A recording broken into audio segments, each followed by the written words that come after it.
चतुर चूहा और जादुई जंगल। बहुत समय पहले की बात है। एक घना जंगल था जिसमें सभी जानवर मिलजुल कर रहते थे। इस जंगल का नाम था जादुई जंगल, क्योंकि यहाँ कई रहस्यमय घटनाएं होती थी। इसी जंगल के एक कोने में एक चतुर चूहा रहता था जिसका नाम था चिंटू।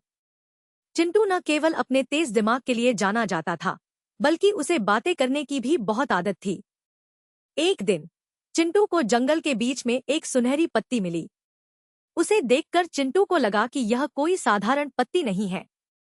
उसने पत्ती को अपने दोस्त खरगोश मुन्नू को दिखाने का सोचा। जब चिंटू और मुन्नू पत्ती को देख रहे थे, तभी पत्ती ने चमकना शुरू कर दिया और एक जादुई आवाज आई, जो इस पत्ती को छुएगा उसकी एक इच्छा पूरी होगी। चिंटू और मुन्नू को अपनी कानों पर विश्वास नहीं हुआ। चिंटू ने अपनी इच्छा सोचने के लिए मुन्नू से कहा कि वह थोड़ी देर के लिए अकेला रहना चाहता है। मुन्नू ने उसे समय दिया और खुद एक पेड़ के नीचे बैठकर चिंटू के निर्णय का इंतजार करने लगा। चिंटू सोच में डूब गया। क्या मांगा जाए? उसने सोचा कि वह सबसे चतुर जानवर बनना चाहता है। उसने पत्ती से कहा, मैं चाहता हूँ कि मैं कभी भी किसी मुश्किल का सामना न करूं। पत्ती ने फिर से चमकना शुरू किया।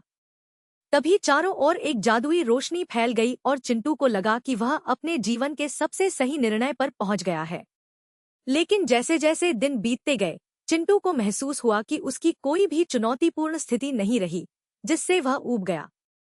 उसने महसूस किया कि चुनौतियां ही जीवन में रोमांच और उत्साह लाती हैं।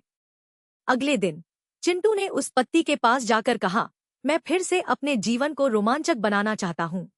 पत्ती ने एक बार फिर चमककर उसकी इच्छा पूरी कर दी। चिंटू ने अपने दोस्तों को यह कहानी सुनाई और सबने इस बात को स्वीकार किया कि जीवन में चुनौतियां ही असली मजा है।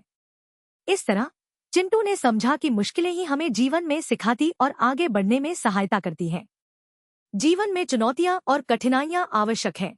वे हमें मजबूत और समझदार बनाती हैं।